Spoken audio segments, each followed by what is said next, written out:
Southwest Virginia's Doppler radar is tucked away among the rolling farmlands of Floyd County. This radar is operated by the National Weather Service out of Blacksburg. Its call sign is KFCX. It's part of a network made up of 159 radars across the country. But on Monday, March 27th, the Doppler covering the two Virginias is going offline for maintenance. Well, the radar has been in service here in Southwest Virginia and Floyd County since roughly the first part of 1995. Been in nearly continuous service since. The wear and tear of that constant use takes a toll. It's downright hard on the machine.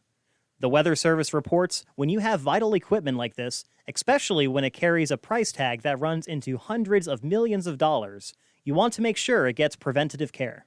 The big satellite-looking dish, the actual radar dish, sits on what's called a pedestal. It's a cylindrical pole, and that after 30 years roughly, it needs to be replaced.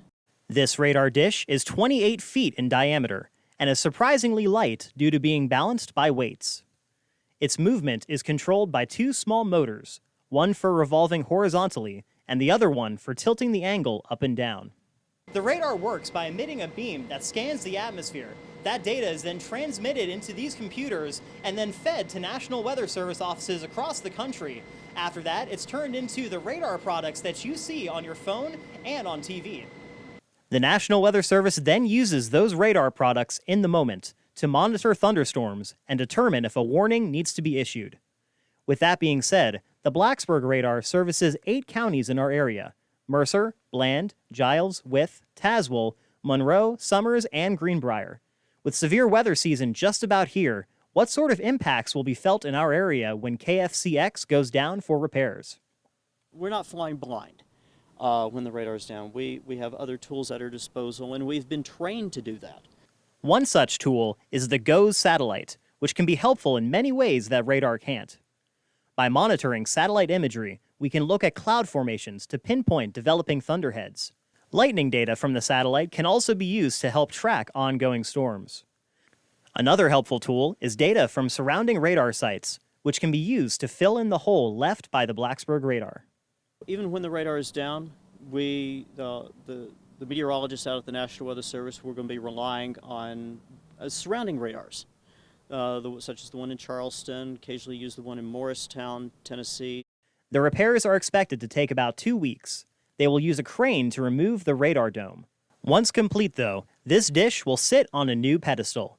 Its throne, so to speak, right here in Floyd County, where it will continue to reign as it monitors incoming rain and anything else Mother Nature throws our way. Here for you in the two Virginias, I'm meteorologist Jeffrey Hoole. STEM students let their engineering skills shine this week in preparation of Wednesday's big race. They spent all week building boats out of cardboard and duct tape, and that was it.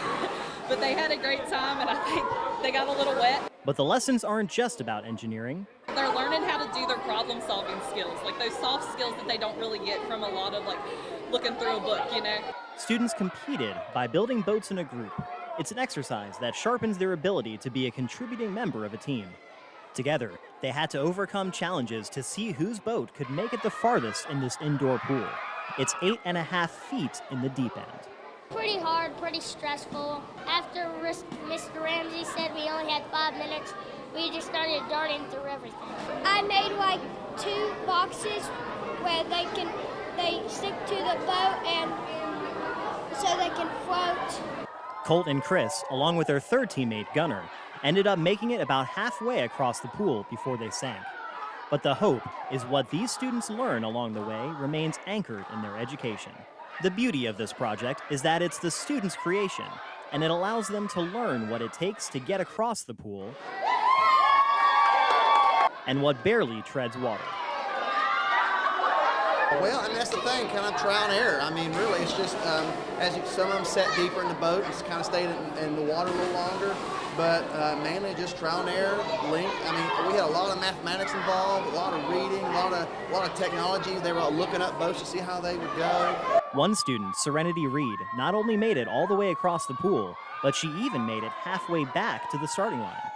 Having gone kayaking before, she had experience rowing and was determined to push her boat to the end. Never say that you can't do it or something like that. Always believe in yourself. STEM also seems to help grow self-confidence for the students. Here for you in Pipe STEM, I'm Jeffrey Hoole. This is the only thing this season that's tolerated the weather. Is cabbage, potatoes, and the broccoli's done fairly well. Van Wysong is a local gardener in Mercer County. He's been caring for crops since he was only 6 years old. And in his 60 years of experience, he hasn't seen a growing season quite like this. It was something like, this is the 8th day of June, and it was 46 degrees when I got up this morning. And this is June. When is the growing season here in Mercer County? For years and years and years, it's been the 10th of May. Colder temperatures at night are only one of the many reasons for the area's failing crops. Another would be the excessive rainfall during the month of May, which put it as the 5th wettest on record. When you get too much rainfall, other than dropping the ground temperature, the ground gets a lot heavier. And then when it dries, it compacts this ground so hard that them beans couldn't come up through it. Another odd factor, and one that we don't see very often in the two Virginias, would be the smoke brought in from wildfires in Canada, causing a lack of sunlight. These three things inhibit a plant's natural ability to draw in moisture. If you're not successful at growing a healthy root structure for any plant, you're not going to be successful in harvesting a good crop from it. And that's what this weather has done. A good root system is important for plants because without it, you put crops at risk of drying out. Wind damage can actually cut your crops if you get enough of it. The wind dries up the water molecules in this tomato. And now this tomato is on a limited root structure. Without sunlight and water, plants have a difficult time photosynthesizing, which is how they eat and grow. Here for you in Matoka, I'm meteorologist Jeffrey Hoole.